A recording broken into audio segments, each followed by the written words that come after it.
For the second time in less than a week, a passenger jet has been forced to make an emergency landing after hitting birds. Last night, a JetBlue flight took off from Westchester County, New York, bound for West Palm Beach, Florida, when it collided with at least two Canada geese. The birds hit the windshield, blocking the pilot's view. JetBlue 571, contact New York departure 120.8. JetBlue 571, we got to come back. We hit two big geese. JetBlue 571, roger, and standby. The plane returned to the airport. None of the 58 people on board was hurt. Last Thursday, a flock of birds damaged the engine of a Los Angeles-bound Delta flight after takeoff from New York's Kennedy Airport.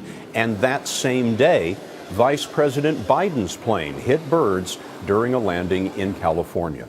Over the past 2 decades, bird strikes have increased from nearly 1,800 a year to more than 9,600. We have our own resident expert on bird strikes. In 2009, Captain Chesley Sullenberger landed his U.S. Airways flight on the Hudson River after birds knocked out both of his engines. Now he's our aviation and safety expert.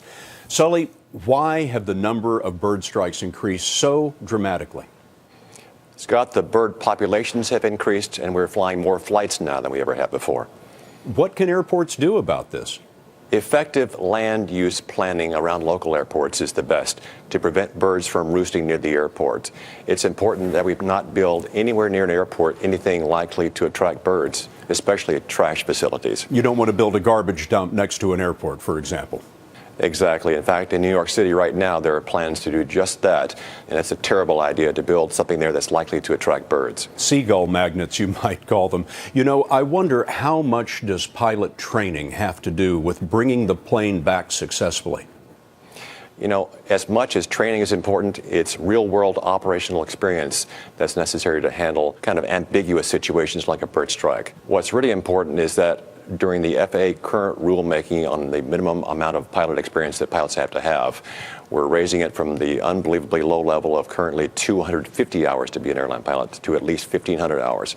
But there's great industry pressure to water it down. The FAA wants to increase the number of flight hours to qualify to be an airline pilot from 250 hours to 1,500 hours. I wonder, how many hours did you and your flight officer have when you landed that airplane in the Hudson? Together, we had over 75 years of flying experience and 40,000 hours in the air. And the workload and the time pressure on Flight 1549 landing in the Hudson was so extreme, I didn't have time to tell the first officer what to do.